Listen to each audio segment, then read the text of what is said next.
So we're going to talk about the notion of equality for the Buddha. So that is very central to Ambedkarism, the idea that the Buddha was an activist for egalitarianism. And the primary sources have a slightly different opinion on that. Oh yes, I gave an earlier version of this talk to the Indic Academy's conference on Western Buddhism. I don't think any conference proceedings or something are coming forth. So I'm happy to release this to the larger public through the present medium, thanks to Sangam.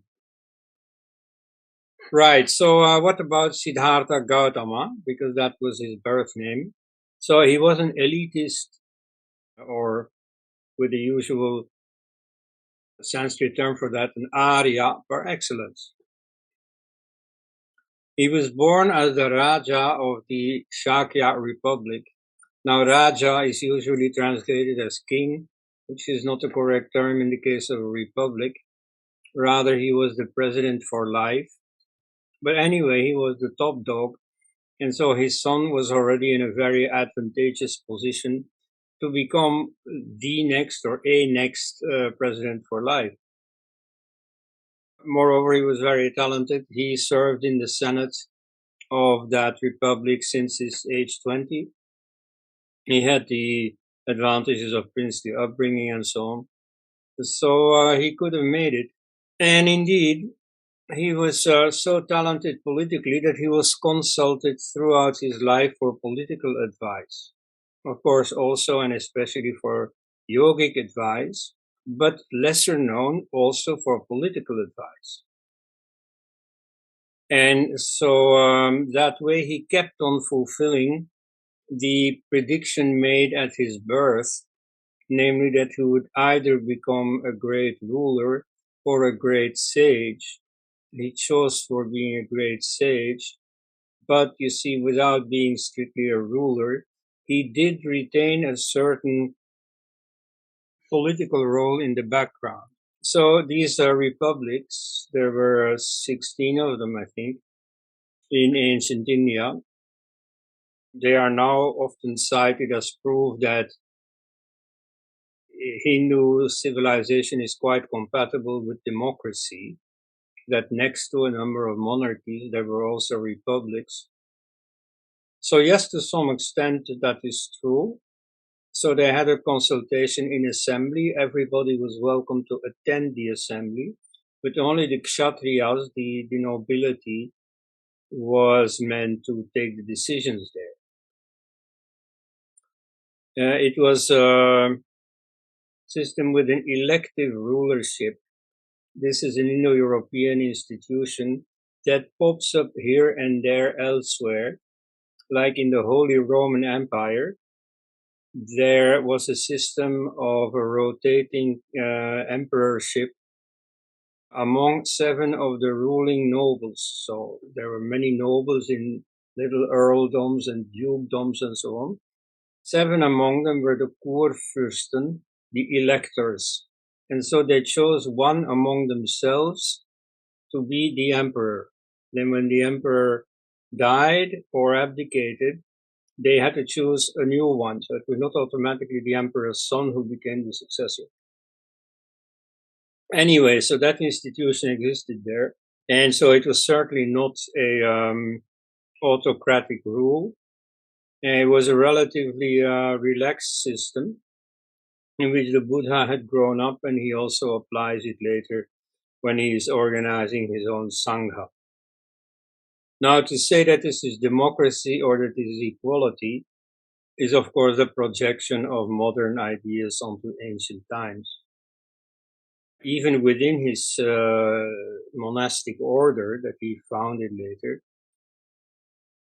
principles of seniority were important, how long you had been a member, and of course, remainders of the social standing that existed in society was strictly abolished, but still kept on playing a role. So it's not really full equality, but it's about the closest you can get in those circumstances.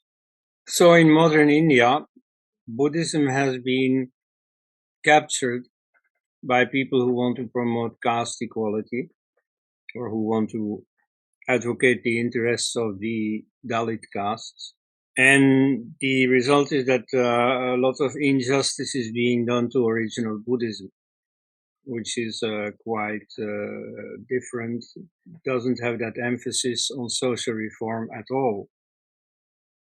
Indeed, when Dr. Ambedkar embraced Buddhism in 1956, he also wrote this book about the Buddha and his Dharma, and that book was not well received in traditional Buddhist circles. So there was a magazine from Sri Lanka that did a review, which said, yes, Ambedkar is no doubt a great man, but this is not a great book. And so by emphasizing the supposed social message of the Buddha, he just misses the point about what Buddhism really says, what it has been teaching people for 2,500 years. So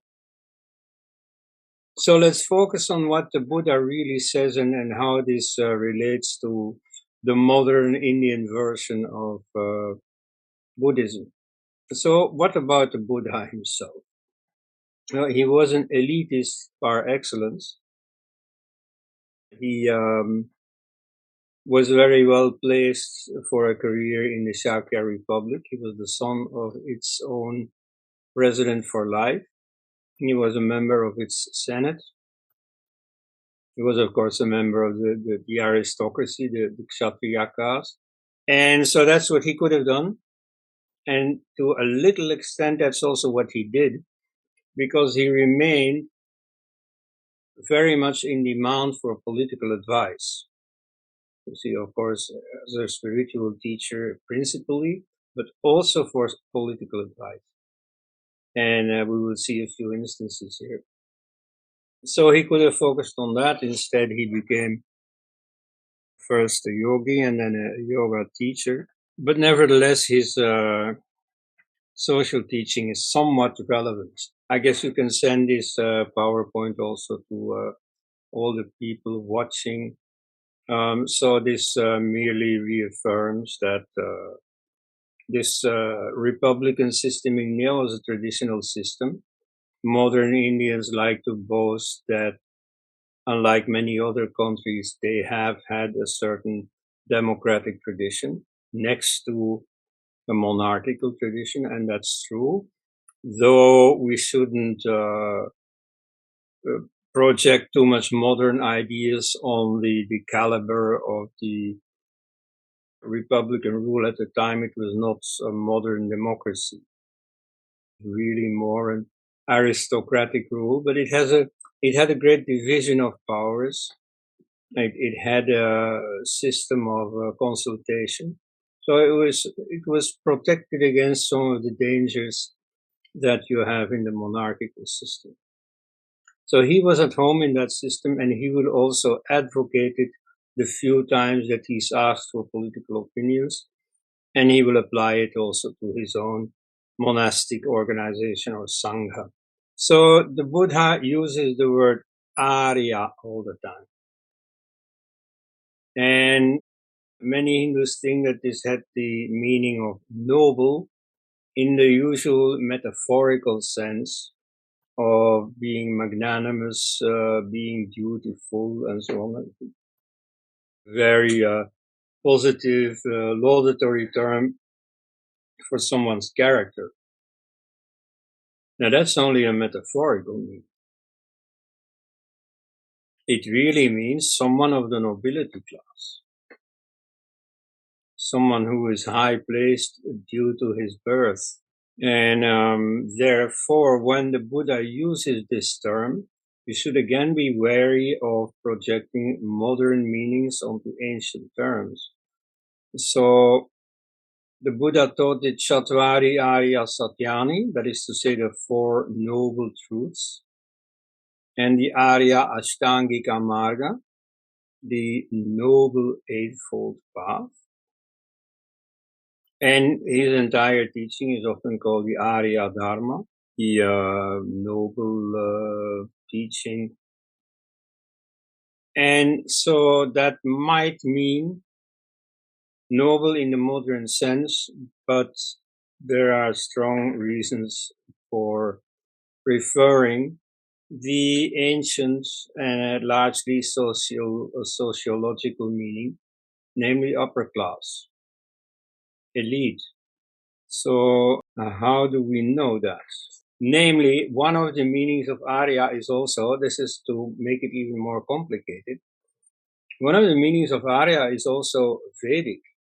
You see, the original meaning of Arya in the Vedas, that's the farthest we can go back. We can speculate about what Arya meant even earlier, but in the Vedas, it has the meaning of our compatriots, of us as against them, of our people as opposed to foreigners. And so you see, most people on earth think about their own crowd as the norm, as normative, and the rest as more or less deviant from that. In some cases, even not deemed to be fully human, at any rate, somewhat inferior to us. And this much at least is true, that among foreigners you will find yourself less at home than among your own kind. Now, the writers of the Vedic hymns were members of the Paurava tribe, the descendants of Puru. And so they apply this to themselves, as Sri Kantalagiri has shown. Every reference in the Vedas to Arya is to a Puru, is to a member of the Paurava tribe. Even when something negative is said about them, like when they are traitors, when they make common cause with the enemies, they are still Arya. And so then it doesn't mean noble, it means us. And if somebody from another tribe comes to their help or does somehow something that deserves sympathy, he is still not called Arya. No matter how noble and generous and so on he is, he will never be called Arya. So there, Arya simply has the ethnic self-designation sense of referring to ourselves, to the Paurava tribe. Then the Vedic tradition becomes normative for the surrounding tribes. And for them, therefore, Arya acquires the meaning Paurava, that is to say them, not us, and specifically the meaning Vedic. You see, when do they have anything to do with the Paurava tradition? Well, when they are reciting the Vedas or referring to the Vedas. So their Arya gets a different meaning, namely Vedic. You find this meaning back in the 19th century reform movement, the Arya Samaj, which means the Vedicist society. And so in the Buddha's time, that meaning was very well known. And you also find it, for instance, in the name of the Brahmin castes that migrated to South India, the Ayars and the Iyengars. You see, that's a sort of corruption of the word Arya.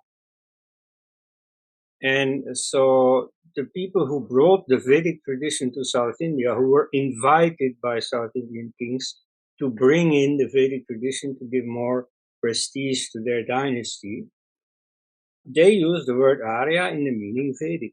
In a way, the Buddha does define his own teaching as Vedic. Now here, and at this point, I'm going to diverge quite far from what I put in the PowerPoint, but it's important. The status of the Vedas. You see, too many Hindus are too literalist about the Vedas. For them, the Veda means the shlokas that, well, Vedic meter is not really shlokas, anyway, the verses that you recite. And Yes, it's important that we keep in mind that literal sense. Nevertheless, the Vedas simply mean a certain attitude, a certain way of life. It means conversing with the gods. It means being busy with religion rather than with the ordinary events of life.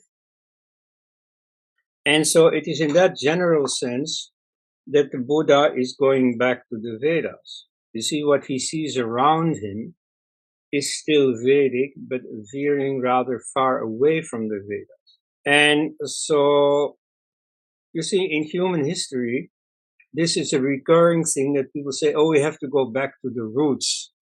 You know, if you look in Europe, the history of Christianity has a whole list of people who were going back to the roots, you know, who talked about a first evangelization, a second evangelization, a third evangelization. And so this is so normal. And in Vedic history, similarly, you have people who go back to the Vedas. The Arya Samaj in the 19th century was not the first one to do so at all. And so, in a way, you see, one of the layers of meaning of the word Arya, also and especially for the Buddha, is Vedic, but Vedic in a general sense. You see, what is the relation of the Buddha to the Vedas? As an upper class person, he must have learned quite a bit of Vedic lore during his upbringing.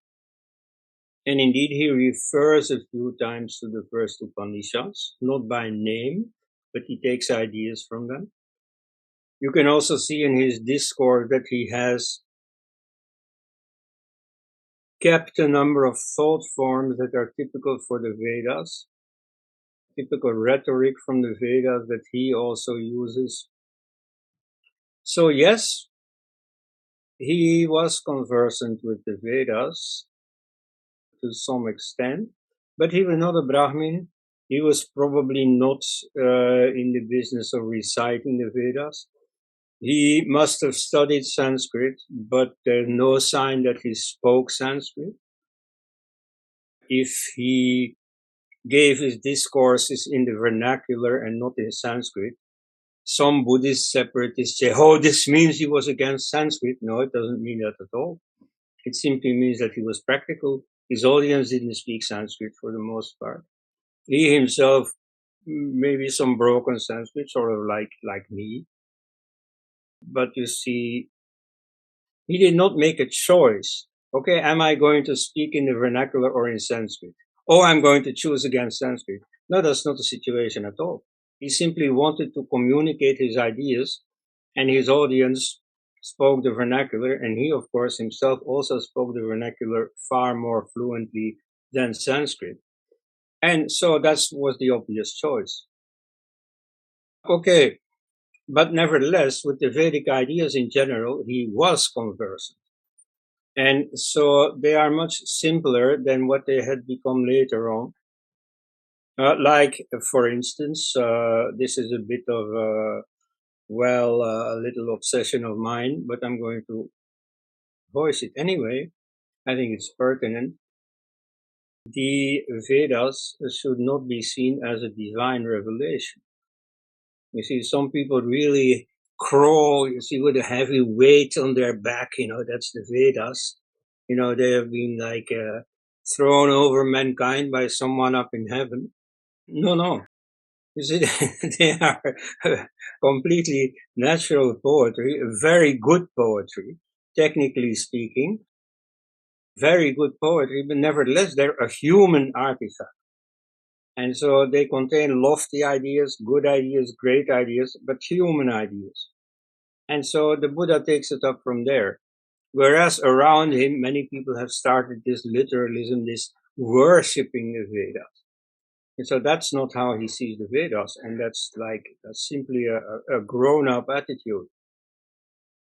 So he proceeds from where the Vedas left off, so to speak, but he doesn't extol the Vedas like many Hindus have come to do. Okay, so the word Arya, what does it mean? So I think the general sense of noble is only a sideshow to the meaning that he really has in mind, which is high class. We'll come to those quotes.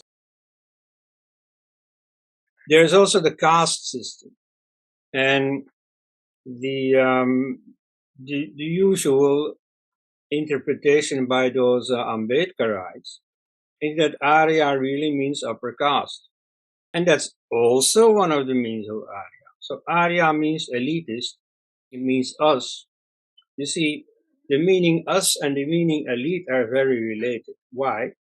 Because in an ancient society, you had the tribe itself, you had the chieftain and his brothers, nephews, and so on, and other elite people who hurried to marry a daughter off to the king, so that would be better for their social standing. And then you had the foreigners in the tribe. You see, many people who had lost their family or fugitives or whatever, you see, who came to look for a job. Oh, please employ me as your janitor or so. And so they were less central to the tribe. They were less Arya. And so in that sense, being part of the tribe itself correlates with being member of the upper class. And the lower class largely consisted of hangers-on, of people who were not original in the tribe. But secondly, the upper class meaning is fortified by another consideration, namely that Arya, in the sense of Vedic, also applied to the upper castes. You see, once the caste system took shape, it was the three upper castes that got a Vedic initiation, that were Dvija, twice born. So there also, the meaning Vedic means, well, the upper castes are closer to the Vedas, they have the Vedic initiation, the lower castes are not. And so the Buddha was very much an upper caste person, and I'd say that he does deem the upper castes superior.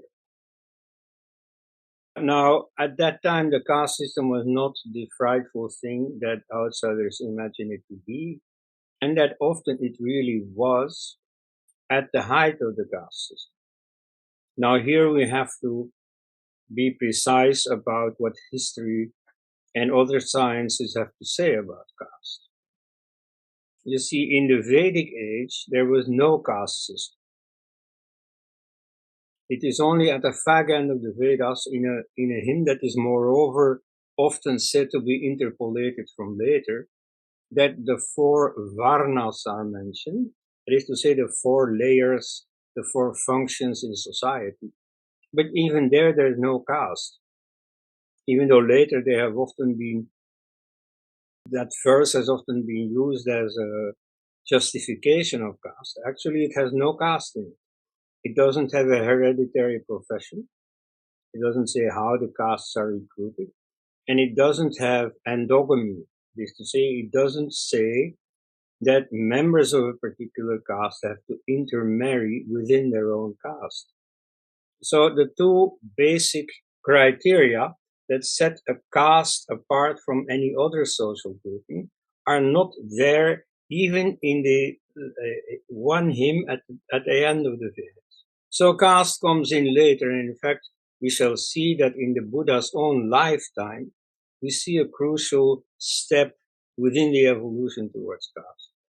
Now, today we have genetics, and this has allowed the scientists to analyze the composition of Hindu society. And what they find is that the division of Hindu society into box type different communities, which are the castes, dates back only to some 200 or so AD, so only 1800 years ago. And that before that, you see, this system started among the upper castes gradually. There it took hold, and then it was imitated by the lower castes. But so it took some time before it took hold. And in later Buddhists, like Dharmakirti, I think in 900 thereabouts, who was, of course, of Brahmin descent himself, like all the Buddhist philosophers. There you get sometimes serious polemics against the caste system. But at that time, the caste system is a very different animal from in the time of the Buddha himself. So the Buddha wasn't very concerned with this. And even then, even in Dharmakirti, you see he polemicizes saying that whether somebody can attain nirvana is not dependent on his birth, which I think is a truism. That doesn't mean that they were abolitionists in practice. They didn't start campaigning for reservations or, legislation against caste or whatever. You see, they didn't meddle in what society did. Okay, anyway, so back to the Buddha himself. What did he say about Arya in the sense of upper class? He said, you see, what the noble ones say is the truth, and what the lower people say is not the truth. You see, because the common folk don't understand. Their insight in the nature of reality is not such. And so it's the upper class people who can utter the noble truths. You see, he very explicitly links nobility to upper class. And he does it himself. You see, we have his own words for it. And he definitely links it to birth. You see, nowadays there are many reformist Hindus who say, oh no, caste had nothing to do with birth and so on. Well, for the Buddha, it did to some extent. You see, nobility are those people who are conceived in the womb of nobility. And so it's very much a hereditary thing. And therefore also he thinks that the Buddha, not just he, but people of his class, the Buddhas, have to be born in the upper classes. The Buddha himself said that the bodhisattvas, that is to say, those who are going on to become Buddhas, the Buddha to be, the would-be Buddha, they are not from pariahs, or what they say nowadays, Dalits. You see, they are from the upper caste. And Buddhas only appear among the Brahmins or among the Kshatriyas. Indeed. Yeah, that's what he says. So, in fact, far more explicitly than I would have thought before I read this, that it's not low caste. I mean, he says he's card makers, for example. You see, craftsmen and so on. They are good. They are necessary. They are capable and so on. But they are not the material of which Buddhas are made. Then about the future, you see, the Buddha at one time announces a future Buddha who's called the Maitreya. And, for many practicing Buddhists of the devotional type in later generations, this will become decentered. You see, they are living in expectation of the Maitreya. Once in a while, in Buddhist societies, somebody gets up to say, I am the Maitreya. Just like in Christianity, there's every century or so somebody says, oh, I am the returned Christ. Well, here you have the Maitreya. Like, for instance, the Ming dynasty in China was the result of a revolt against the preceding Mongol dynasty by a group of Buddhists led by an ex-monk who was considered to be the Maitreya. Now, okay, so this Maitreya is quite a central figure in Buddhism. It's, of course, also a bit of a problem for all those who think that the Buddha was very rational and so on. No, you find in the life of the Buddha miracle stories and so on. And so also these predictions, like this prediction of the Maitreya. Now, what does he say about the Maitreya? The Maitreya is going to be born in a Brahmin family. He is of good birth. So that's entirely consistent with his view that Buddhas should be not just anyone, they should be upper class persons. And this was also understood like that by his own generation. When he died, he was cremated, like all Hindus, or most Hindus. And then there were 8 different cities that laid claim on his ashes. So ultimately the ashes were divided. Each claimant was given a bit. But the interesting thing is the argument they use. You see, they say, okay, we are Kshatriyas, and he was a Kshatriya, so we are entitled to his ashes. So the fact that people remain casteist even after 45 years of Buddhism in existence that supposedly militated against casteism, that is still humanly understandable. You know, there you can say, oh, the master was very big, he understood, but his pupils didn't understand. That typical formula could be applied here. But you see, in that case, they might have thought in secret, oh yeah, our caste is great and is the same caste as his and so on. But they wouldn't have said it publicly. They would have used some other argument to cover up what was really their concern. And yet, you see, after all these years of Buddhism, in full view, very explicitly, in a Buddhist context par excellence, namely the possession of the ashes of the Buddha himself, they say publicly, oh, it's because we are Kshatriyas. It's because of our caste. So again, you see, it is very unlikely that he was going beyond caste. And it is very unlikely that the word Arya had already made the transition from a sociological term to purely a moral term. You know, it's an evolution that has existed. You also see it in English. The word noble, nobility, originally refers to the upper class, to the earls and dukes and so on. And later it got the more general characterial meaning, psychological meaning of magnanimous, dutiful, and so on. So that evolution took place in Sanskrit as well.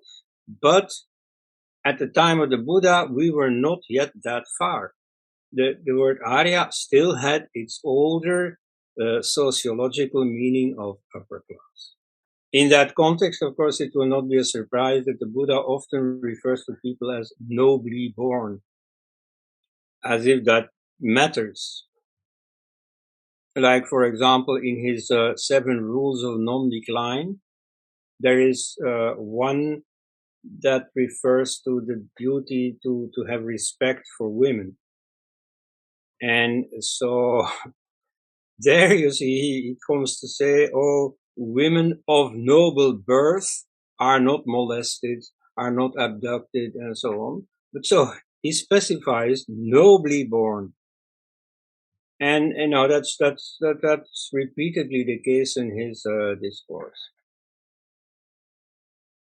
And in fact, that counts for the Buddha himself. You can see the Buddhist writers are full of praise for the noble genealogical tree of which the Buddha is part. And so he's a straight descendant of Manu Vaivasvata and of the same family as Rama. And so to the Buddhists, apparently this was very important. They emphasize it all the time. And indeed, the Buddha himself also prided himself on being a descendant of Rama as well as a reincarnation of Rama. So again, you see this whole past, this question where you come from was very important to him. Right, now this connection with Rama deserves to be emphasized.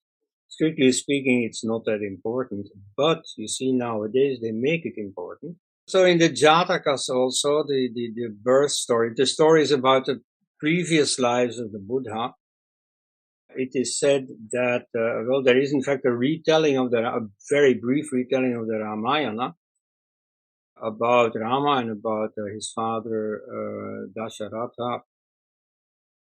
And so that's where the Buddha situates himself. And therefore, when later Rama gets promoted to being an incarnation of Vishnu, this automatically applies to the Buddha as well.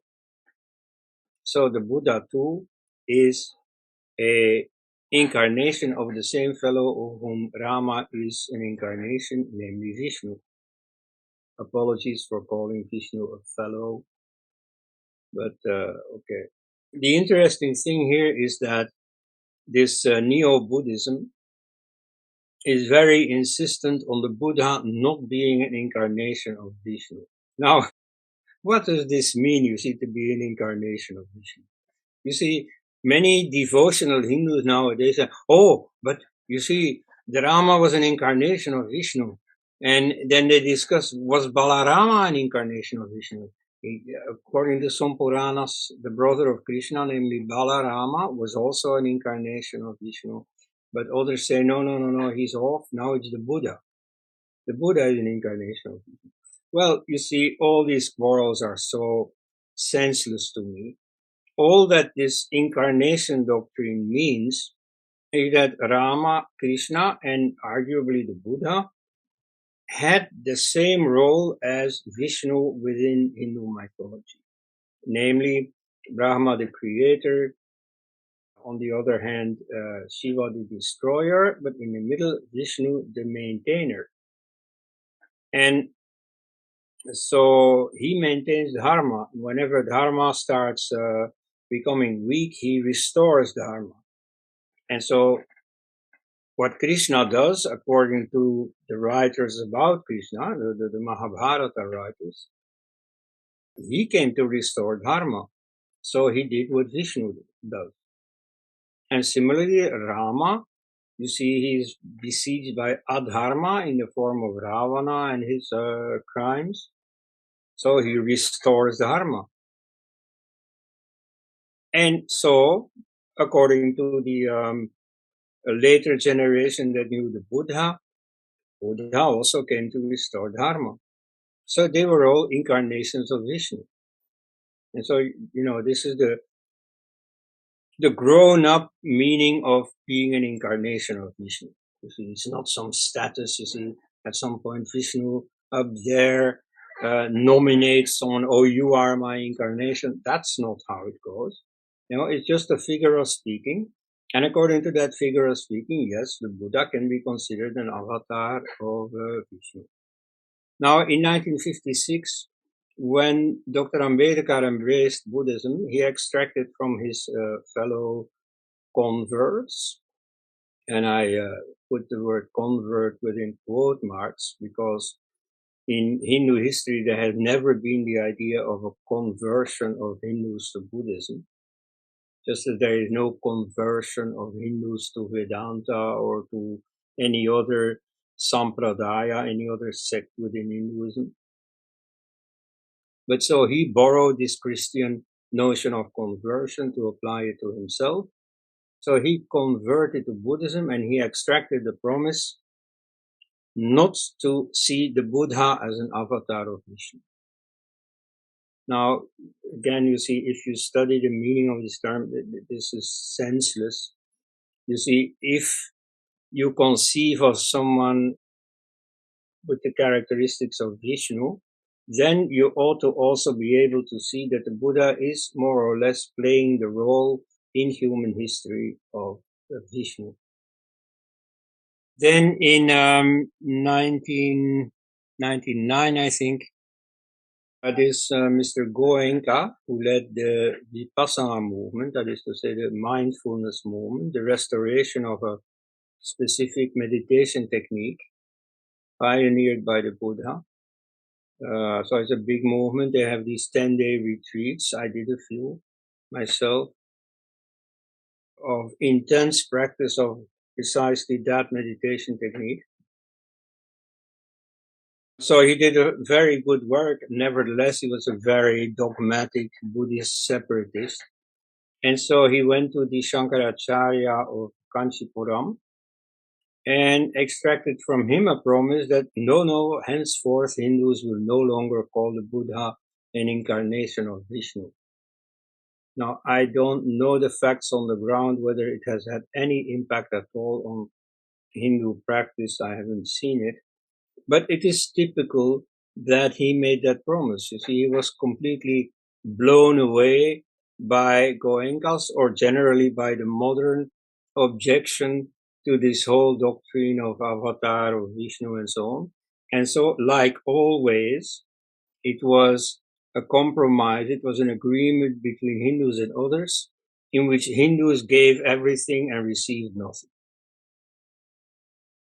So anyway, I mean, it's interesting as a fact of history. It should be mentioned, but it really doesn't mean anything. You see, this notion of avatar, of Vishnu, that's a way of speaking, just as it is a way of speaking about Rama or about Krishna, who were also just human beings, historical figures, who did some, who had some human adventures, and they were remarkable. And they were a bit like Vishnu. And so later generations have extolled them to incarnation Vishnu. As for the physical aspect, you see, the Buddha was described as tall and light-skinned. So he was, in fact, like it or not, he was, in fact, an Aryan in the sense that European racists defined Aryan. And indeed, among the handful of Nazi Indologists, he was quite popular. You see, there is this book by Sheldon Pollock, where it is argued that Nazis, National Socialism, is really applied Hinduism, more specifically applied Mimamsa, which is the most negative thing you can say about any religion anywhere, or about anything anywhere. To say that it is responsible for Nazism. In present culture, this is the worst slur you can direct to anyone. So the strange thing is that those Nazis never talked about any Mimamsa philosopher, not about Kumarila Bhatta or about, what's his name, Jaimini or so. No, they always speak about the Buddha. You see, when they think about India, the first one who comes to mind is the Buddha. And indeed, some of them had this notion that the Buddha was a typical Aryan invader, really a descendant of Europeans who invaded into India, and that the Brahmins around him had compromised with the superstition and the primitiveness and so on of the aboriginal ritualism, that the Buddha came to restore pure Aryanism. So it fits well that he's described as tall and light-skinned. We, of course, are aware that the Nazi use of the word Aryan is very unhistorical and has little to do with the original meaning of the word Arya in Sanskrit.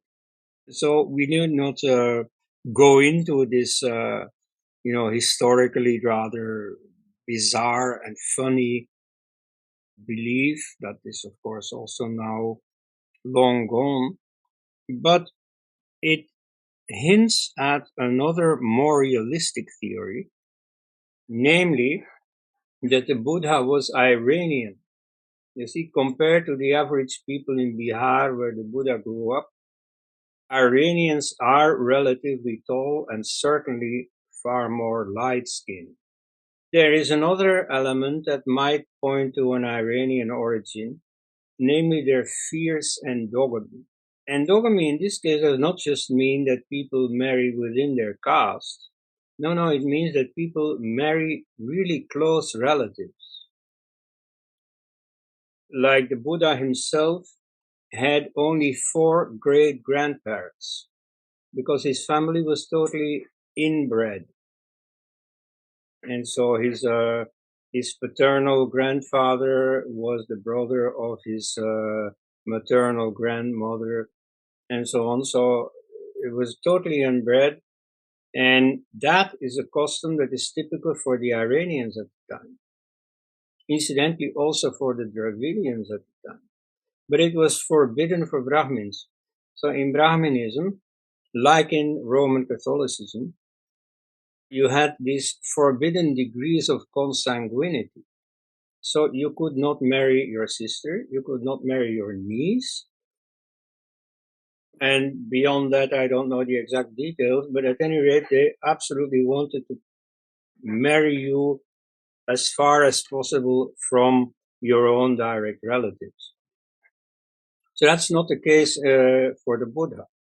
Now, the explanation given in Buddhist writings is that this was because the Shakya tribe were straight descendants of Manu Vayasota, were very proud of their descendants, and they wanted to keep it pure. They didn't want any outsiders to soil their bloodstream. Now, possibly, this is a made-up explanation that has to hide the fact that they were practicing endogamy much against the Brahminical rules or conventions that existed in the area where they had settled. But that originally in the Iranian world, this was the normal thing to do, which they had kept up while moving to Bihar. Now, this I'm only mentioning. This is an interesting curiosity. It's an unexpected angle, and so it's. I don't think it has much consequence. I mean, he may have been Iranian. Who knows? That doesn't make him less Indian, of course. They were already for a number of generations in India. But yeah, who knows? So, an interesting little afterthought. Now, as for the Buddha trying to reform caste, you see, suppose you start a religious movement and you think this is very important. Indeed, you see, for Buddhism or for the Buddha himself, it's not a matter of life and death, but it is a matter of liberation versus suffering. So if you do Buddhism seriously, you reach nirvana and you're rid of this samsara, this cycle of rebirths that, plunge you ever again and again and again in this veil of tears. So would you then also try to reform society? I mean, society, after all, is part of this veil of tears. It can be organized better or less good, but at any rate, it would not relieve you from suffering. Because suffering for the Buddha is part of the human condition, even if you are rich and wealthy and so on. And so he himself had started this princely life, kept away from all suffering as much as possible. So he knew for himself that all this luxury had not provided him relief from suffering. And so what social reform can do is at best giving everyone the kind of life that princes have.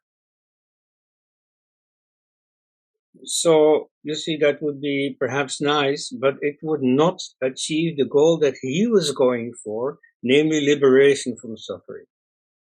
So of course, you see, he didn't spend his time trying to reform society. He focused on his own goal, which was meditation. This required that he remained friends with the powers that be in the society around him. You see, he was going to lead a social revolt. All the princes and so on that were now in the real world financing his order and giving him all kinds of facilities for organization would then start to oppose him. And then he could forget his life project of a network of monasteries where people would practice his dharma. So, of course, he wasn't a social reformer or revolutionary. And you can see this in the career of Buddhism outside India. You see, in China, they accept the Chinese imperial centralistic bureaucracy. In Japan, they accept the militaristic feudalism. And everywhere, they accept whatever is there. They also accept whatever religion is there. You see, they concentrate in monasteries and do their thing, but otherwise they don't meddle in what is happening all around them. So that's what they do in India. They just accept what exists around them. Oh, I gave a little anecdote here. A little exception where they do meddle in society. The third Dalai Lama was friends with the leaders of the Mongol society, where they practice sati. And so he convinced the Mongols to stop it. Okay, so that's one case where they did interfere. But so generally they don't.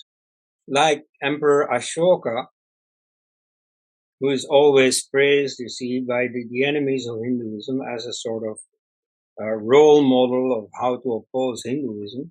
Well, he did dare to oppose certain existing mores, like he imposed prohibitions on the slaughter of specific animals on specific days. But he did not abolish the caste system, or nor even try to. Right? So if the Buddha wanted to abolish the caste system, then he badly failed. But there's no sign that he made any effort in that direction. Next. Right. So I repeat, wanting to found a better society is a distraction. You see, all people try to satisfy their own desires, their own ambitions, and many of them succeed. Many of them even more probably don't succeed. But even if you succeed, that means that you invest a lot of your time and energy in other pursuits than the nirvana. Now, if you want to change society, that's a far, far, far bigger project than satisfying your own ambitions. So then you can completely forget about Buddhist practice. So he decided not to found the ideal society and instead to withdraw from society and concentrate on his path of meditation. Nevertheless, once in a while, he was called upon by the nobles around him, who were often personally known to him, and then he did give us a little glimpse into his own ideas about politics and society. One field where he was very clear is his view about the relation between the sexes. Now, you see, there are many Indian secularists who are, of course, always rivaling with each other, outdoing each other in their extreme superficiality and their extreme ignorance about religion. And so they are saying that the ugly, vicious Brahmins, they prohibited all women from learning to read and write, and it is only the Buddha that gave them gender equality. So, you see, this is just hilariously wrong. First of all, he didn't want to allow a female wing in his monastic order. For that, he gave the prediction that if you allow nuns into the order, it will shorten its life by half. He also said on some occasions specifically that monks will be completely distracted, as soon as they see women. And indeed, you see, you have monastic orders in India where monks are literally not allowed to spend time with women, to be in one room with a woman. And so the Buddha had that same extreme idea. But nevertheless, he did give in when his own foster mother, you see, his own mother had died in childbirth, so he was raised by another woman. But you see, when she wanted to retire to a monastery, then he gave in because he was also a bit of a nepotist. People close to him in the family somehow got more done from him than others could. Well, so he allowed a nunnery, but only on condition that the wisest, oldest, you see, most ascetic and so on, nun would be subordinate to the silliest, youngest, stupidest monk. Okay? I don't know, maybe that's how far he could go in those days, but at any rate, to hold him up as a model of modern feminism is just hilarious. Indeed, you see, in a few southern Buddhist countries, like Thailand, they have actually abolished the nuns order. And so it is now only in the modern age, under the influence of America mostly, that order for nuns has restarted. There are a few episodes in his life that give an idea of his attitude towards social questions. His biggest failure probably is the massacre of his own tribe. You see, the Shakyas became the victims of the so-called Shakya Hatya, the massacre of the Shakyas. And the story behind it is this. King Prasenajit of Kosala, who was a friend of the Buddha, who had studied in Takshashila University. I mentioned it briefly just to counter the neo-Buddhist propaganda that the Buddhists had invented the institution of the university. That's not true. The first university worldwide was the Vedic University of Takshashila. And so two of his friends, this Prasenajit and also General Bandhula, had studied there. Now, this king Prasenajit, he had a wife from the Shakyas, and at some point he repudiates her and the son that they have together. Now, why is this? You see, at some point, as he was becoming more powerful, he thought he had reached the level where he deserved having a Shakya bride. You see, the Shakyas were a very prestigious tribe, supposedly descended straight from Manu. So he wanted the Shakya wife, and so he made the Shakyas understand, you see, I want to marry one of your princesses. And so the Shakyas consulted among themselves what to do. This was a dilemma for them, because they, of course, wanted to remain friends with their powerful neighbor, the king of Kosala. But at the same time, well, they attached a lot of importance to their blood purity, and they didn't want to throw away one of their daughters to this interloper who wasn't even a Shakya. And so, as a compromise, they said, well, okay, you see, let's let him have a Shakya wife, but not one of our princesses. And so the president for life, the successor of the Buddha's own father, he had some flings on the side and some children on the side. And so a daughter he had with a maidservant was really his daughter. In a sense, of course, it was genuine. But she was then passed off as the royal bride. And so Prasenajit takes her home, and they have a son, Virudaka, and so far so good. But so Virudaka, in his teenage, goes to a party thrown by his maternal family, and it strikes him that He is not treated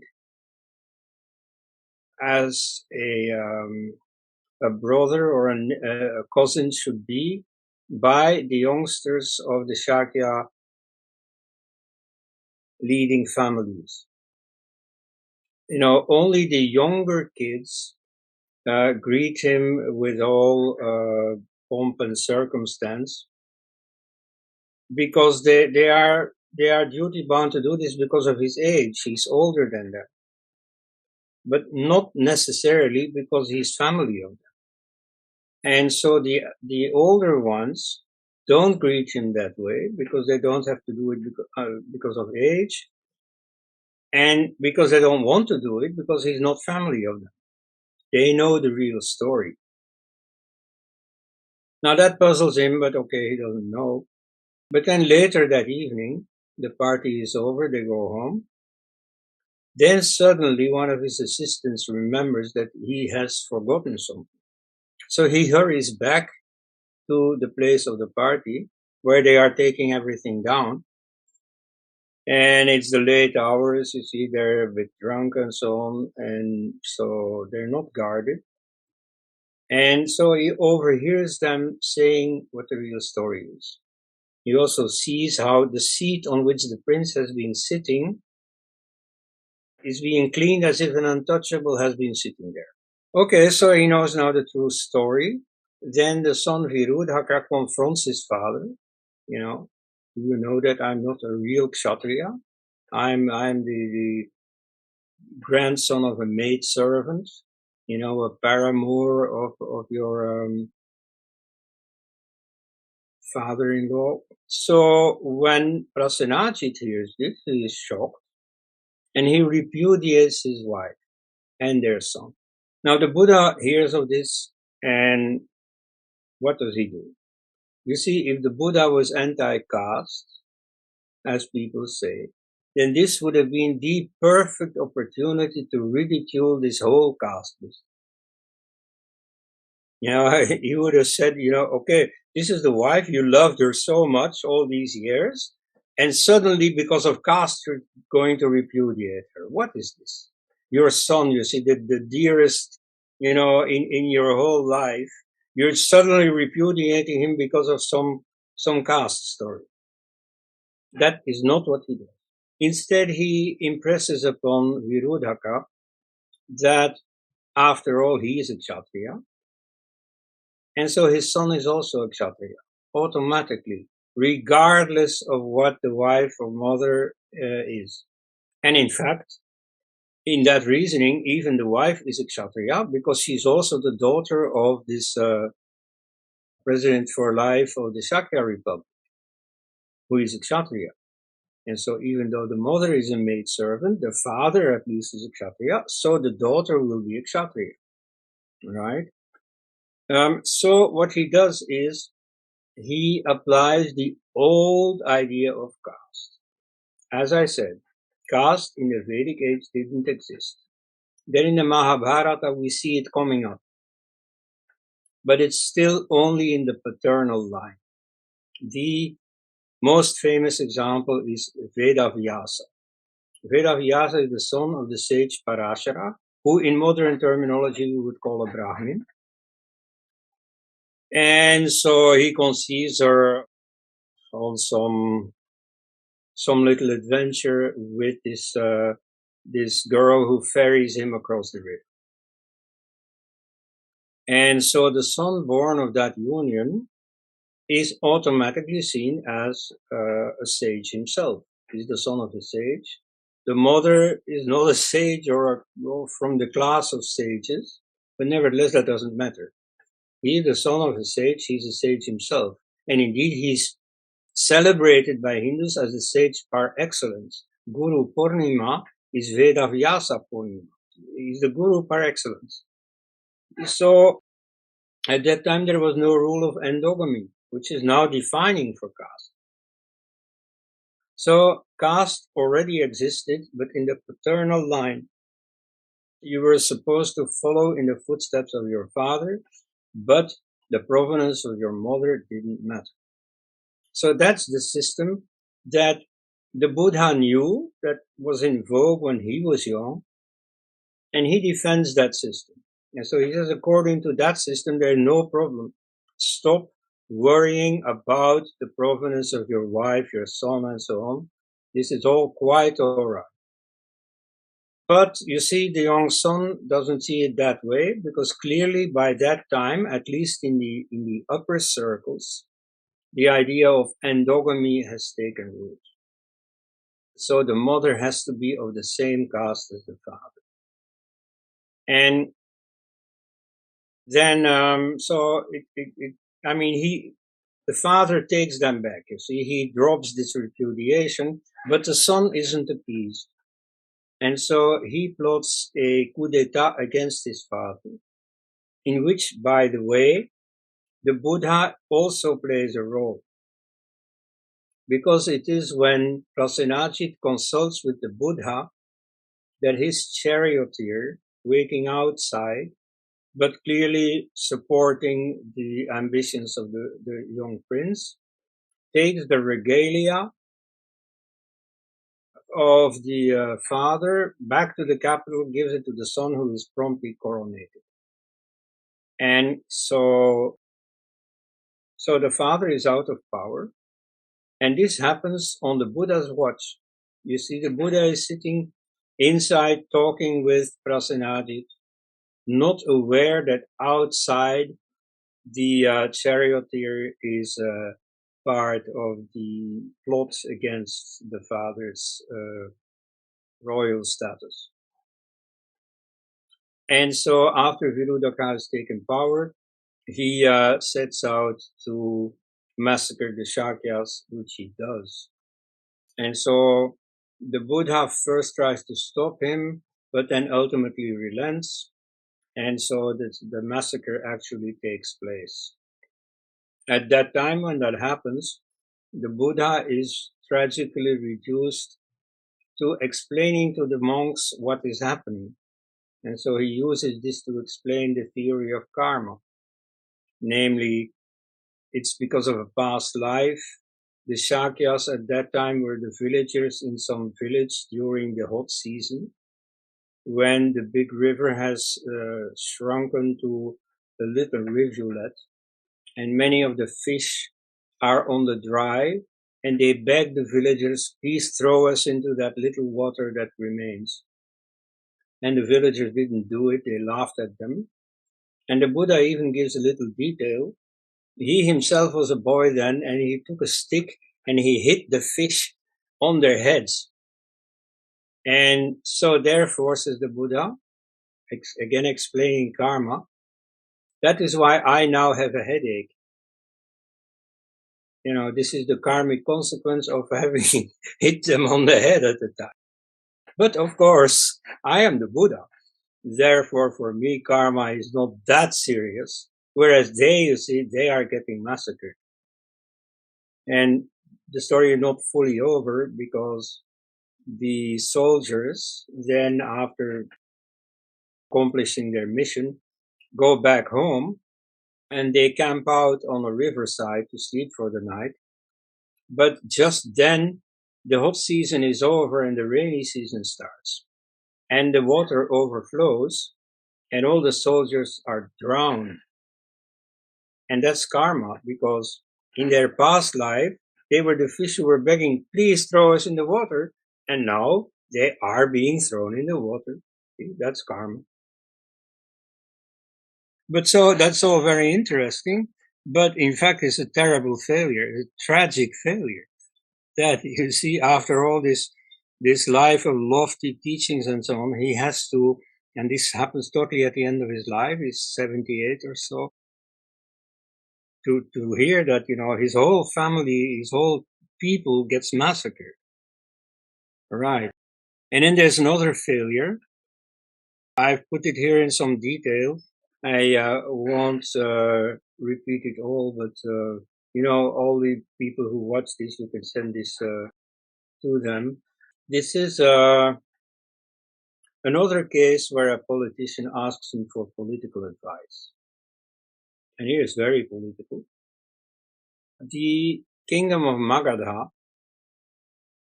is also becoming rich and powerful.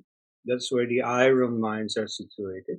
Even today, Jamshedpur, the steel city, is right there. And so iron was very much in demand. And so this country becomes rich and powerful. And so they want to expand. And they have their sights set on the neighboring Virgi Republic, which they want to annex. But you see, King Ajata Shatru somehow finds that this is not succeeding. It seems that this Virgin Republic is very strong. Now, what to do about it? Okay, so the troubleshooter, the Buddha, is expected to provide the answer. So the Prime Minister of Magadha goes there, goes to the Buddha, and says very explicitly what the idea is. Namely, we want to conquer the Virgin Republic. So what can I do? So the Buddha knows that the object of the question, the target, the goal of the question is how to achieve conquest. You see, this peaceful and whatever positive republic of the virtues, we want to conquer it, we want to oppress them. Well,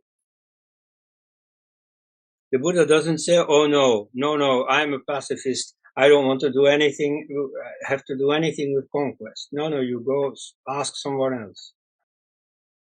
Or he doesn't give a sermon, to this Varshakara, that's his name.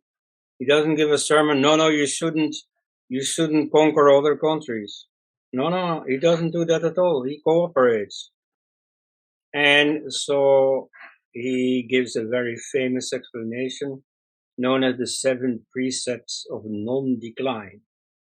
Okay, he explains to Varshakara what a country must do in order to avoid decline, in order to remain strong. And so he explains that is what I have told the Virgin Republic to do. And as long as they keep doing it, they are invincible. So this is, here in the picture you see the scene of the favorite disciple of the Buddha, namely Ananda, who was, I think, a nephew, at any rate, a relative of the Buddha. He is fanning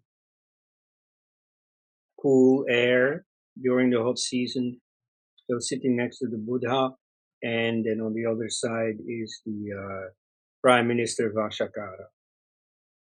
So the Buddha explains there are 7 rules that you have to follow, and then any decline will be averted.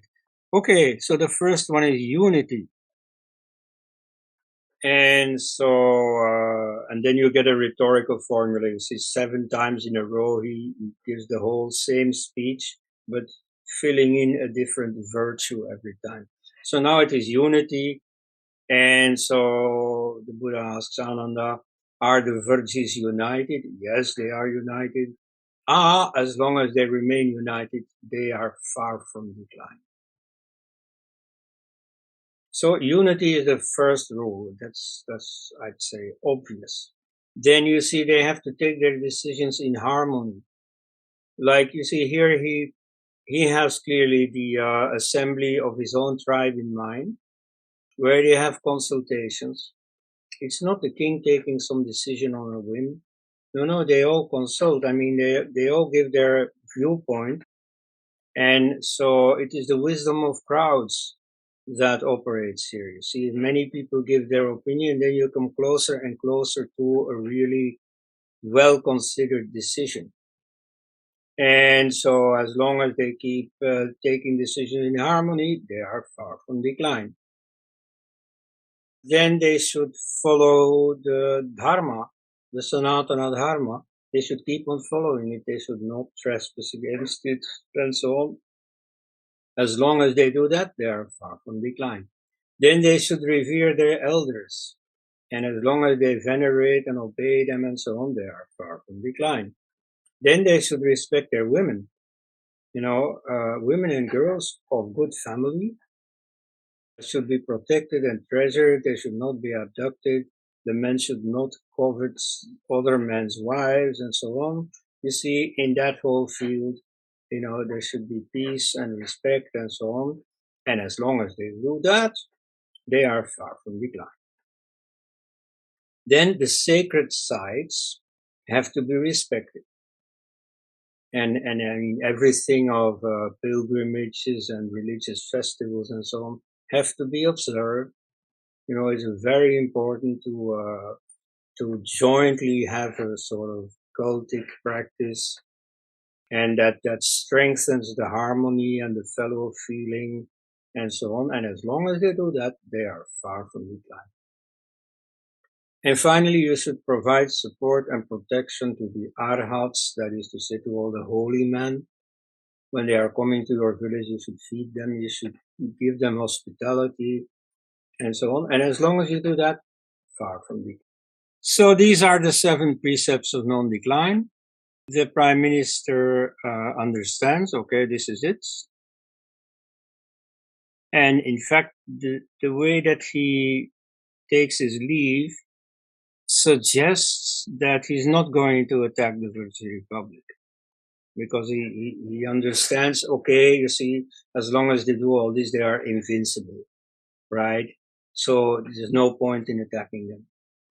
So apologists of the Buddha might say here, oh, perhaps the Buddha wasn't really in on a conspiracy to conquer, because he thought that no conquest was going to take place.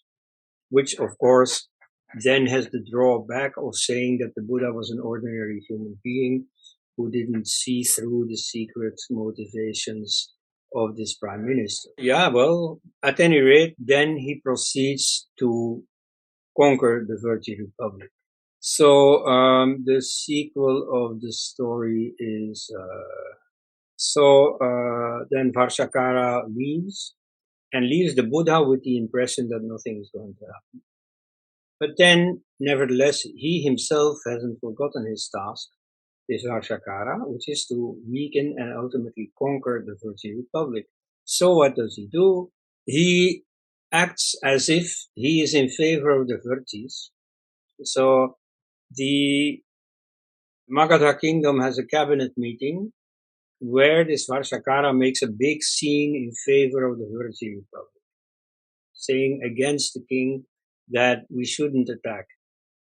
And he's fired. And a lot of publicity is given to this, so that even in the Virgin Republic they hear about it. So they think he's on their side, and they hire him. And they make him the Minister of Education. Now that's a very influential post. We don't know how he uses the students to sow dissidence among the parents. There's a historical novel by Sitaram Goel where he tries to fill in imaginatively what exactly is happening. But at any rate, even he can't make the story end differently than it has done in history, which is that after a while, the assemblies are not attended anymore. People do not show unity, do not show solidarity, do not show observance of the laws and so on. There lacks their commitment to unity and so on, to the 7 precepts, is not what it was. And so after a few years, this is after the death of the Buddha, they think the time is ripe to attack, and without too much difficulty, they conquer the Virgin Republic. Incidentally, it is possible that the Buddha didn't think anything of this, that he wasn't pro or contra, that he saw this simply as part of the tamasha of human life, of the samsara, that ultimately there's nothing to do about this, their suffering in the world, and that's the way of the world.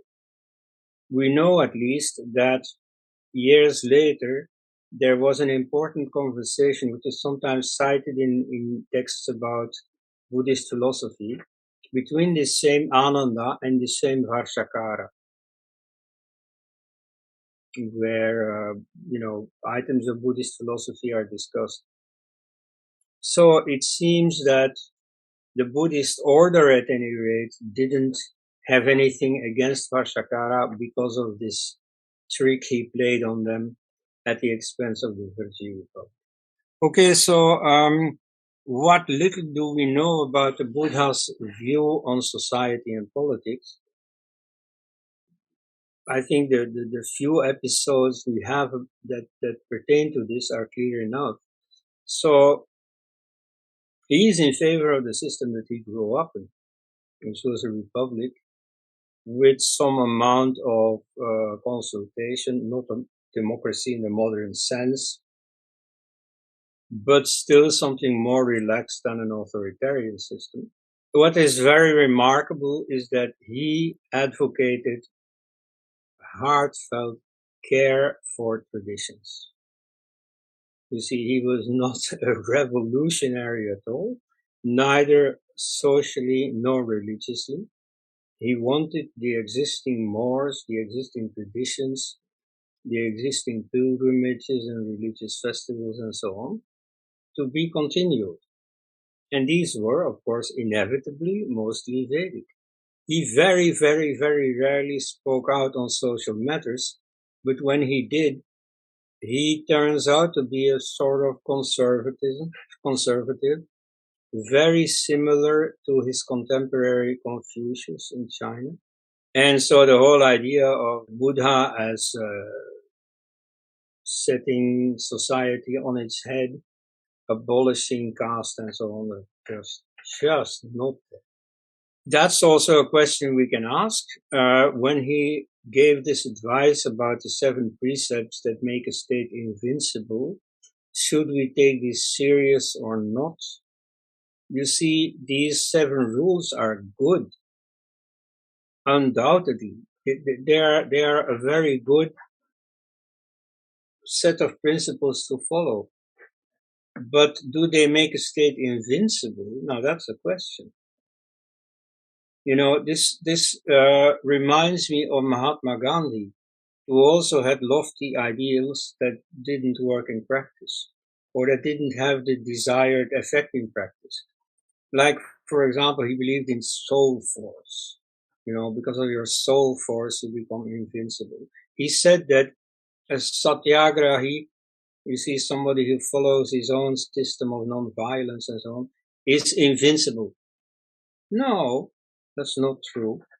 You see, some non-violent activists were killed, and indeed his whole idea of non-violent solution of political problems has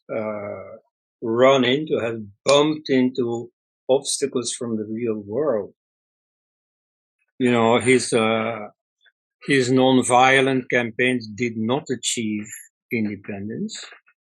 You know, I will not go into the question of the role of the Second World War and of Netaji and so on, but it is very flattering to say that his non-violence achieved independence. And when it bumped into a real enemy who was really ready to use force, namely Muhammad Ali Jinnah, who wanted to impose partition on India, then he failed.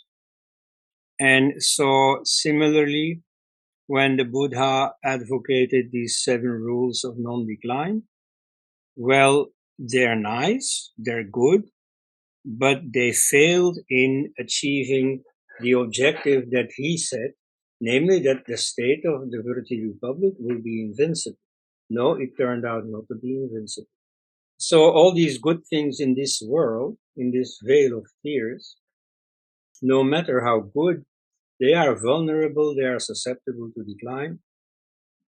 Then indeed, ultimately, that's what everything in this world does.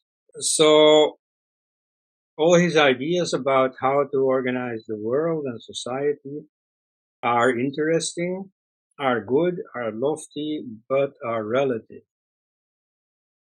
And so that's why he himself chose in his life to concentrate on nirvana and on the path that leads to it. So to conclude, you see, in these historical aspects of the Buddha's life, there is nothing that justifies this modern romantic utopian view of the Buddha as a social reformer. He accepts, and Buddhism throughout history has accepted, the social and religious mores of the reigning society. Like, okay, I'll give one more example, famous or ludicrous one. When the communists had conquered China in 1949, and then shortly after the Korean War began, then the Buddhists wanted to prove themselves towards the new Maoist regime by contributing to this war. You see, on the side of North Korea, namely by collecting money for a Buddhist airplane. You see, they wanted to give Chairman Mao a military airplane as contribution to the war. I mean, just as a little example of how the Buddhists, like most people do, hurry to be in the good books of the reigning system. So again, you see, if you want to practice Buddhism, then you have an interest in not being in conflict with the existing regime. Right. So you can't accuse the Buddha of casteism. He didn't contribute to caste. Caste existed, or it was in full development. It existed only a little bit. It would become a lot worse later. But so that's not because of the Buddha. You know, Hindus have a way of blaming everyone else, saying that, you see, sati was because of the Muslims and caste was because of the British and so on. No. That's too easy.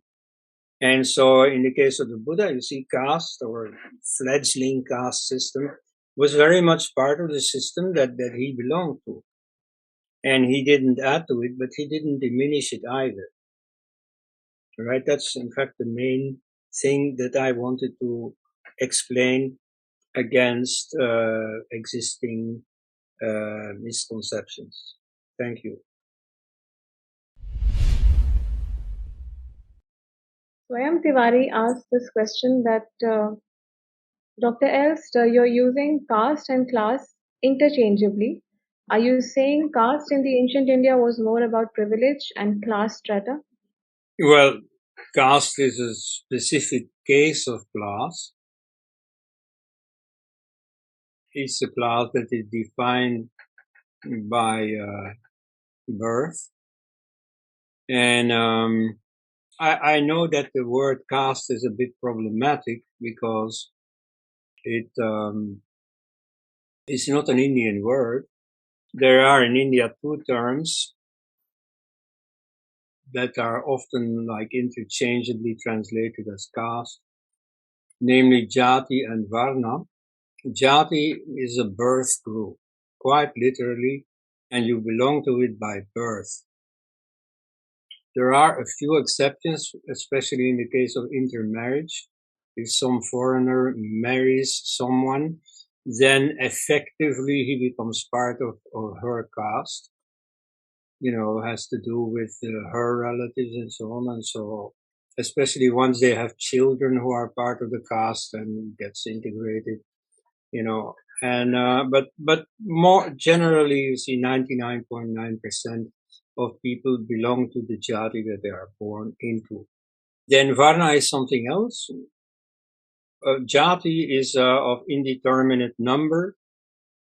Anyone or any group at least can become a jati, stopping to intermarry with all other groups. But varna, there are four, and so they are the four layers of a developed society. In an absolutely primitive society, everything that is done, all roles in society are interchangeable. Everybody does his own plumbing and his own, you know, all the things that have to be done. But in any developed society, you get specialization. And so you get a caste that does all the ideological and intellectual things. You have a caste that keeps order, that orders society, that defends society. Then you have a caste of entrepreneurs who make things economically work. And then you have a servant class that helps the three first classes into doing their thing. Now that Varna is not intrinsically hereditary or endogamous, and indeed in the Purusha Sukta of the Rig Veda it is not, but so later it has become that, and for less than 2000 years, Hindu society has become very deeply endogamous and signed by or marked by this hereditary profession. So that is part of the history of Hindu society. It's not at all intrinsic to Hinduism. It's very important to stress this. Many Christian missionaries and other enemies of Hinduism will try to portray this as intrinsic to Hinduism. So if you're against caste inequality, there's nothing you can do except abolishing Hinduism itself. That's their message. So that's definitely historically untrue. Some Hindus make a lot of fuss about my use of the word caste. They say, oh, it's a Portuguese word and so on. Yeah, true. But you see, I do not believe in the recent thesis of the untranslatability of Sanskrit terms, especially not in this case. You see, caste for the Portuguese meant the situation in Portugal in the preceding centuries, which was that Muslims, who were at the time the ruling class in the Iberian Peninsula, and Christians and Jews were endogamous groups. You see, they strongly avoided intermarriage. And so it is precisely that characteristic of endogamy that they had in mind when they reused the word caste for the situation they encountered in India. And that's quite correct, you see. You have a division in Hindu society into endogamous groups. So there's not much wrong with the word caste. You know, I mean, scholars, for the sake of precision, might insist on using the Sanskrit terms, but for ordinary usage, the word caste is really good enough. Thank you, Dr. Elst. The next question is from Aditi ji. So, is it possible that the Buddha may be just stating about his liking to Sri Vishnu or Sri Ram rather than it being of importance to him or him trying to emphasize it? Yeah, well, when you say him, of course, you always have to do the caution that all we know about the Buddha, we know through the Pali Canon, which is 3-4 centuries younger than the Buddha himself. Now that's a long time. You see, I mean, many changes may have crept in between. You know, all we know about Muhammad is about 100 or 200 years younger than him. All we know about Jesus is at the very least 50 years younger than him. And so there too, the scholars point out that many things have happened in the meantime that influences things. Like in the case of Christianity, for example, Jesus famously is asked by the Pharisees, should you pay taxes to the emperor? Because you see, if he said yes, then he was a traitor to all the nationalists among the Jewish people. But if he said no, well, then he was preaching rebellion against the Roman Empire. And so that was a dilemma. And so he avoided it by saying, well, you know, show me a coin or money. Okay. Well, you see, it has a picture of the emperor on it. Well, okay, then give to the emperor what belongs to the emperor and give to God what belongs to God. So that's a sort of enigmatic answer that can be interpreted both ways. But so it does emphatically not preach rebellion against the reigning situation. In fact, for the same reason as what counted for the Buddha, you should avoid conflict with the authorities because you then can't concentrate on your religious project. And so, you see, the question is here, in the year 70, there was a big Jewish revolt against the Romans, and the Christians had an interest in distancing themselves from that revolt. So probably that phrase about, yeah, go on paying taxes to the emperor was added at that time in order to distance the Christians from the Jews and get closer to the Romans, make themselves more acceptable for the Romans who were in power. So you see, all kinds of things may have crept in. There were, emerging theological disputes about the Holy Trinity and so on. And so this also influenced the writing down of the information about the life of Jesus. So similarly, you see, and in these 3 or so centuries between the Buddha and the writing down, many things may have happened. Some of them historians know about. There are also others that we don't know about, that maybe we will never know about, and that nevertheless have influenced the writing. So when I say he, well, it's always questionable. As it is told in Buddhist scripture, at any rate, he cared a lot about his kinship with Rama. And there's little doubt about that. So it's not that he said, yeah, it doesn't matter where I come from. No, he emphasized that he's from the solar dynasty. So you see, it's part of his discourse that, the truth comes from noble people, from people of the nobility class. So he emphasized that he's, among the nobility, he's really among the highest. I mean, even within the nobility, you have levels, like you have barons and, earls and dukes and princes. And so similarly, in India too, you see the descendants of Manu are really the cream of the crop. And so he emphasizes that.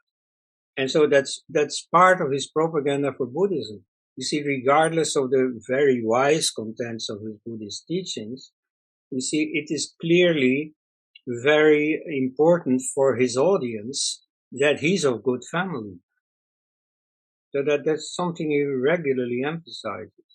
Thank you, Dr. Elst. The next question is also from Aditi. She asks, could the Buddha be by any chance using the term Arya or noble to mean people who are of noble actions, who perform the Four Noble Truths? Who practice the Four Noble Truths. And the Four Noble Truths are a core part of his teachings. And he gave it in different places across Bharat to different populations. So it seems he was referring to something other than the noble class itself, no? Other than the bit you mentioned about noble daughters in the previous slide. Well, what he says about the noble class is that at any rate is there. So anything that I'm going to say next should not detract from that.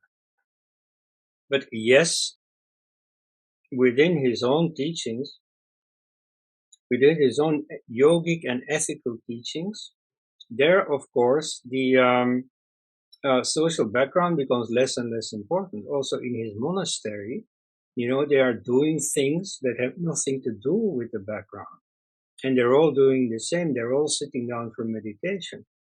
And so nobody is wielding the sword on the battlefield or producing or making jewels or whatever professions they did before.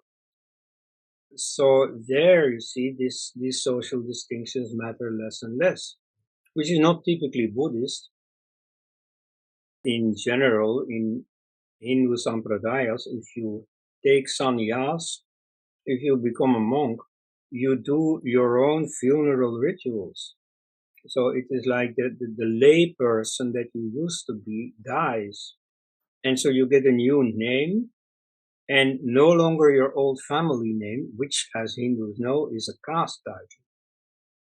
I mean, you see, this is always quite hilarious.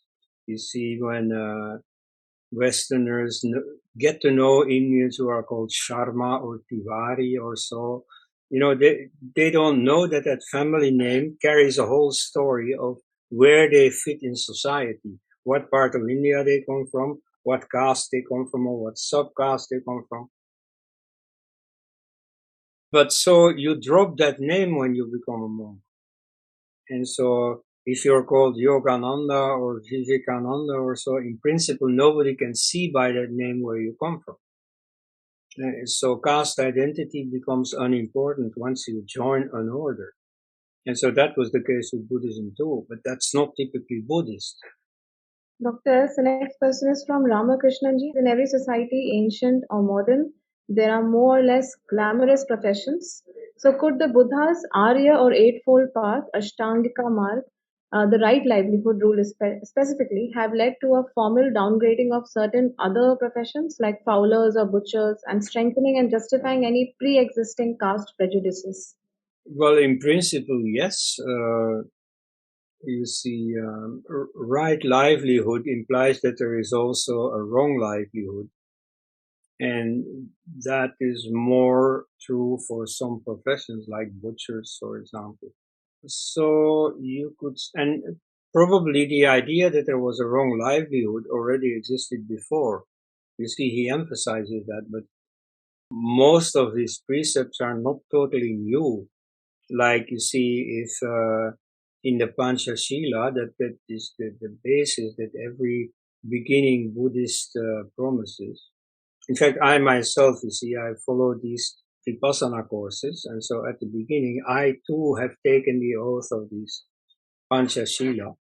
So when you promise, you see, no stealing, now, obviously the Buddha was not the first one to say that stealing isn't okay.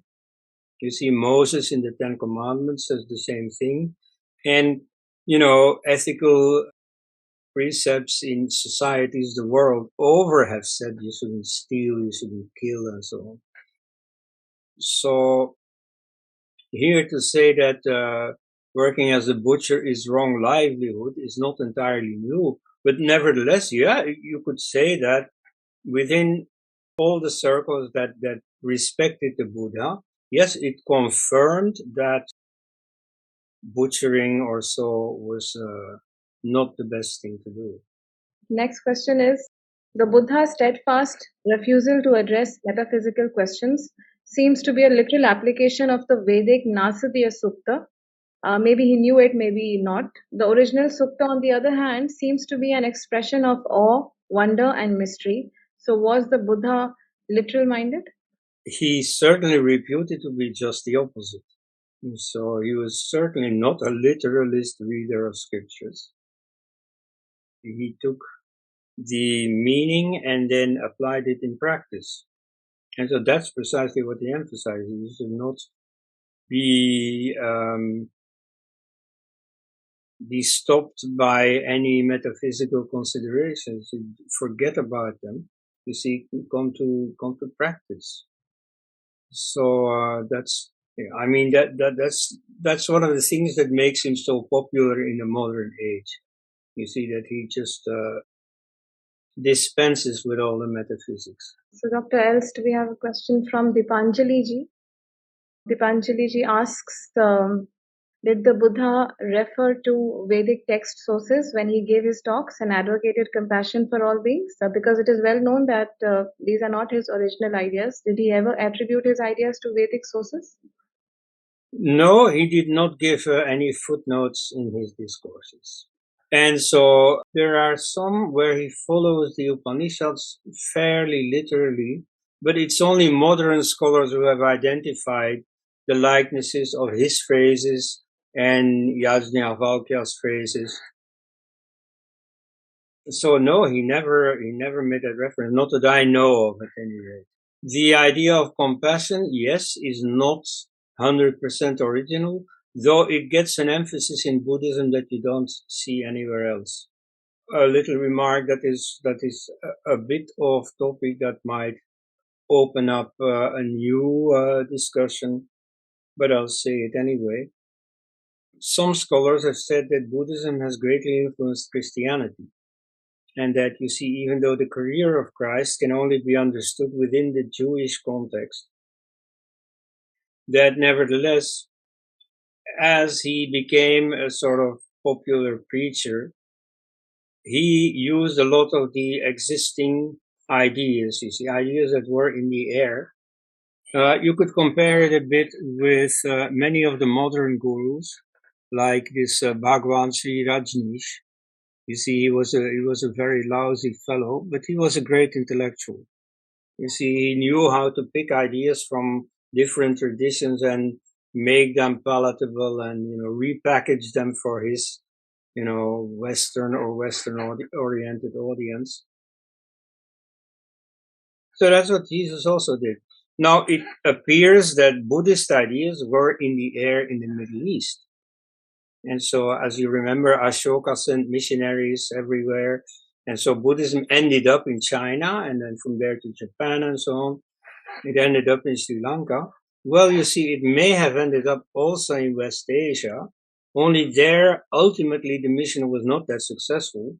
But still, some ideas, hung there and were ripe for the taking by inventive preachers like Jesus seems to have been. Or they may be Buddhist words that put into Jesus' mouth by the gospel writers who wrote 50 years later and who were often greater intellectuals than Jesus himself had been. Remember, Jesus was a carpenter.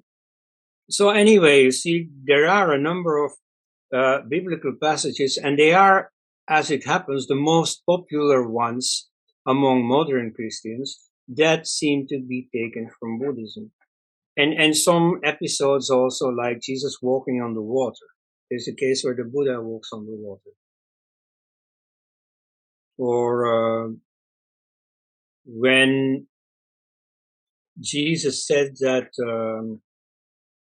if a rich man gives a gift in the temple, or a poor widow gives only, a little penny, the little she has, it's this widow who has given a greater gift. Now you have some similar sermon in the case of the Buddha.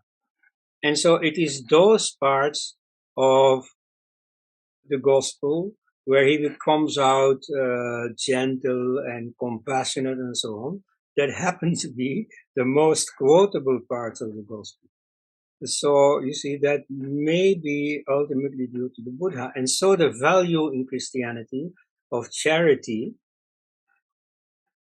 may well owe something to this central Buddhist notion of compassion. Namaste, everyone. My question was in relation to what Dipanjali ji's question was. That I'm just making a comment, but I would like you to comment, Dr. Elst, about what I'm saying. Dipanjali ji, I was thinking that Buddha got his knowledge through his sadhana, much like other Hindu gurus. So it may not be about giving Vedic teachings as a reference in the same way that you do with the modern Western research, because Bodha Dharma falls within Sanatana Dharma, and he used his practices. So what are your views about that? Well, in the Vedas, you see a lot of quoting from the Vedas. There are verses from the Rig Veda that are repeated in the Tharva Veda, or not in the Yajur Veda. And then Vedic phrases literally, or just Vedic ideas, Vedic passages are reused in the Upanishads. And so they never refer to this. I mean, if you take a modern edition of the Upanishads, you will find, for example, the simile of the two birds sitting in a tree. One is eating the berries and the other one is just watching, to illustrate the difference between householders, people participating in social life, versus renunciates who merely look on, who have withdrawn from society. Okay, now that passage is a reuse of an image that appears in the Vedic hymn, the famous riddle hymn 1.164 by the seer Gautamas. So he already makes that comparison. So, it's a normal thing in pre-modern days to reuse information in a way that nowadays academic purists would call plagiarism. Sorry. in pre-modern literature, plagiarism is all over that's why, for instance, I am always hesitant to say, oh, you see, as this person said in the past, because he may not be the originator of it. He may also have had that phrase from someone else, someone who's forgotten, someone whose name we don't know. So, I mean, I don't care about these questions of origin, because after all, the Buddha himself is very explicit about his non-originality. You see, it's modern scholars who recognize quite a few original things in his system. Nevertheless, he himself emphasizes that he teaches nothing new, that he's just continuing. I mean, it's a river, you know. We are all part of it. And so it comes from somewhere, and so the source is beyond our horizon. So, yeah, I mean, I accept that the Buddha may have been a genius and that he may have had some good ideas, but part of genius is also precisely to discern what are the good ideas among those that already exist. And so many of the ideas that he emphasizes, that he impresses upon his pupils, may have been older than him. And so in many cases they are. Like, for instance, the poisonous role of desire that is already in the Upanishads. Of course, the value of meditation, the value of breath control within the process of meditation and so on. These are all older ideas, you know, very obviously. The Buddha himself learned meditation from two teachers, Alara Kalama and Brahmaputra. And so those meditation techniques are still part of the Buddhist system. But he did go on, he did take it further. He developed a newer technique that supposedly brought him to nirvana. But these older techniques are still valid, are still used in Buddhism. And so, and at any rate, you see, the Buddhist writers, even after 300-400 years, when Buddhism had become a somewhat self-contained system, nevertheless are not uptight at all about hiding these origins. You know, they say very explicitly that he remained friends with those teachers. As soon as he found nirvana, the first thing he wanted to do was to communicate his discovery to his old teachers. And I mean, they were all part of the same endeavor of spiritual growth, of going somewhere spiritually. And so that was not new. That was not new to the Buddha. That existed all around him. Indeed, he starts out on his way that will bring him in 6 years at age 35 to nirvana. When at age 29 he has these 4 meetings, and one of them is with a sadhu. So this system of sadhus seeking liberation, you see, seeking higher mental states, existed all around him. He very literally steps into footsteps that are already there. So this whole question of originality, it's interesting. You see, as scholars, it's something you can study, but it has no real importance, in the sense that there is this endless river of spiritual wisdom. The Buddha was an important part of that, but he was part of that. The river existed already before him. So the thing is that the core Buddhist account says that Indra told Buddha to preach this doctrine to the world, right? Yes. But I'm wondering if there are any goddesses mentioned as encouraging the Buddha. Well, yeah, that I don't know. You see, the story says that it is, I think, Brahma and Indra together who asks the Buddha not to withdraw from the world. You see, after he has reached nirvana, then You see, go on and preach it to the rest of mankind because it's so precious. It shouldn't get lost. But I'm not aware of any goddess saying that. Nevertheless, goddesses do play a role in later Buddhism. Like a few of the Vedic goddesses have been taken by the Buddhists all the way to Thailand or to Japan, and are still being worshipped there in Buddhist temples. You know, especially I think of Saraswati in Japanese Benzaiten. So the whole system of Vedic gods has been transported to the rest of the world by the Buddhists, not by anyone else. It's not the ugly, evil, vicious Brahmins who took Saraswati all the way to Japan. They never went there. So it's really the Buddhists who did this. Next question is from Saurav Rohela. Dr. Elst, he says that Buddha or Karl Marx, this is a book by Ambedkar. Any reason why these anti-caste Ambedkarites don't read this? You see, Ambedkar was a socialist and was emphatically not a communist. So that's also another reason for, you know, traditionalist Hindus to tone down their wrath against Ambedkar. You see, Ambedkar was a fairly wise man. And so part of the reason is simply that he wanted something Indian. And again, I wouldn't take that too literal. It's not that he was against foreign influences. Like, for instance, he enshrined the French revolutionary slogan, égalité,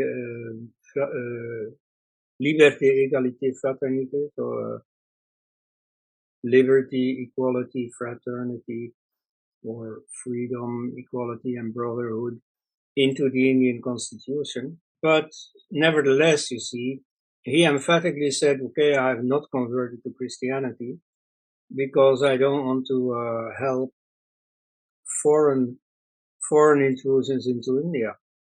And so the same thing with Marx.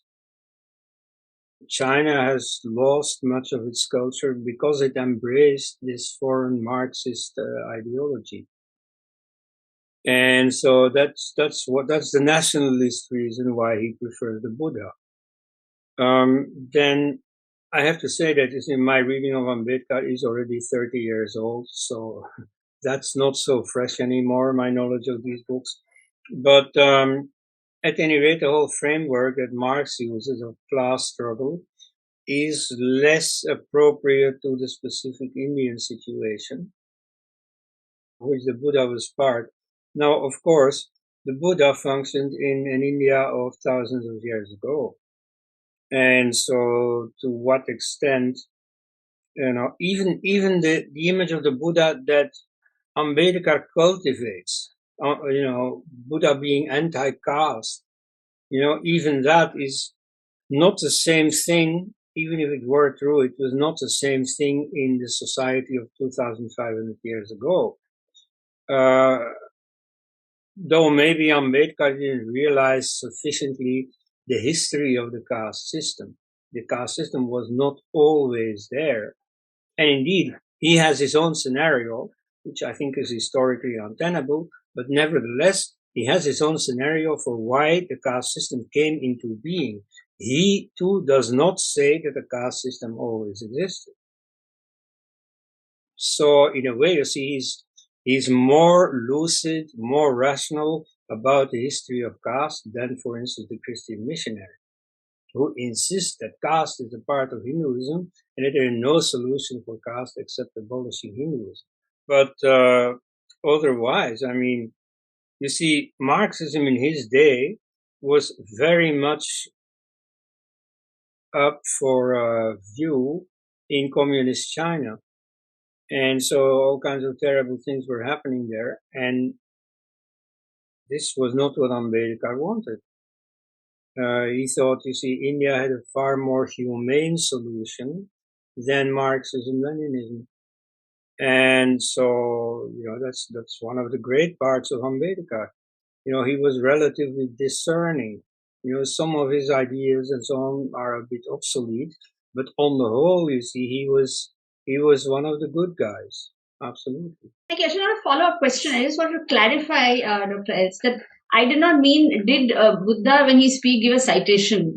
That's not what I meant in a reference. I meant that when a usually religious speaker talks, they say, like if they're saying in Hindi, we'll say, "Hamare shastron mein kaha hai," like it is said in our shastra, for example. Yeah. So, is there any record of the Buddha having said anything like that? To make a reference so that it connects more with people, or is it that from the beginning he thought, okay, I'm just going to tell them this is all we know all this, but I'm here to tell you something new.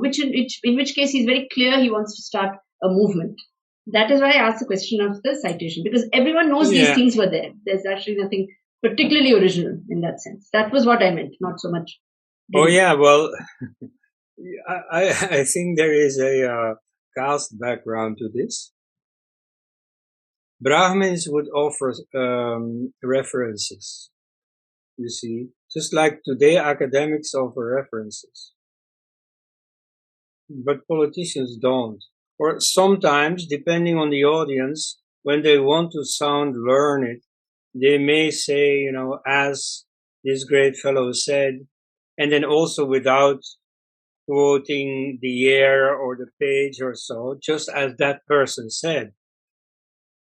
So, and in common talk, these references are far more loose. And so, common people give quotations all the time without knowing it or without knowing the source of the quotation.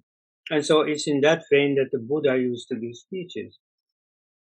I mean, after all, he was not trying to prove a point. He was trying to say things that he thought were obvious. And so, you didn't need the authority of some past sage who said this or so. You needed to use your own eyes. All that he said were facts of life that you could verify for yourself. So there, in that context, to see the exact reference was less important. But of course, you see, the Pali canon is very large.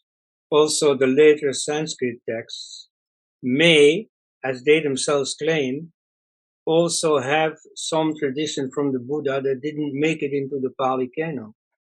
And so there too, you see, what I'm saying is it's a very large corpus, both the Pali texts and the Sanskrit texts. And so I may not have read them all, or I may have forgotten important parts, not noticed certain parts, because at that time they were not important to me, whereas now they are. So there are big holes in my knowledge there. So you see, there may be passages where he did say it, but I'm not offhand aware of it. Thank you, Dr. Elst. There's a question from Rajiv ji. So he says, in India there is an internal exogamy within endogamy, that is, within the caste. One cannot marry a sagotra. Was the same system prevalent in Portugal and Europe? This being the case, can caste still be translated for jati? Well, that has to do with the Gotra system. That is definitely, that to my knowledge has never existed in Europe, right? But so that's not what is referred to when the word caste is used. So the fact that the word caste is relatively acceptable, that stands. That the phenomenon that they are referring to, namely endogamy, that really exists in India, and that really is what was meant with the word caste. This is a follow-up to Deepanjali's question. So, if he does not explicitly cite, does he at least does he do the other thing, that is passing off his original innovations as something that has anciently existed? For instance, many people will compose something and say it is attributed to Shankaracharya. Yeah. Does that phenomenon happen? I don't think so. You see, he says in general that I am only walking the path that the ancient Buddhas walked. But any specific reference to an ancient Buddha, no, that he doesn't do. Just like Mahavira Jina also explicitly is part of the path of the Tirthankaras. And His parents apparently were already followers of his predecessor Parshvanath, but he also gives, the things that he sees or that he understands, whether these ideas are part of what he learned or part of what he himself discovered, that he doesn't normally say. So no specific references, but a general recognition that this is not original or this need not be original. These ideas are general, and so people in the past who were puzzled by the same questions that I have investigated would have come to similar insights. So, you can, of course, say specifically the Buddha was original in the sense that some ideas that he gave cannot be identified specifically with any earlier writer. But you see, quite in general, he saw them as available to earlier generations. So, there I think you simply have the openness to accept that some ideas may be his own, some may not, and the border between them is not always clear and need not be. You see, it's a question that the Buddhists themselves don't care about. You see, scholars may care about them, and it's part of their job to investigate this. But for the ultimate goal of Buddhism, they are unimportant.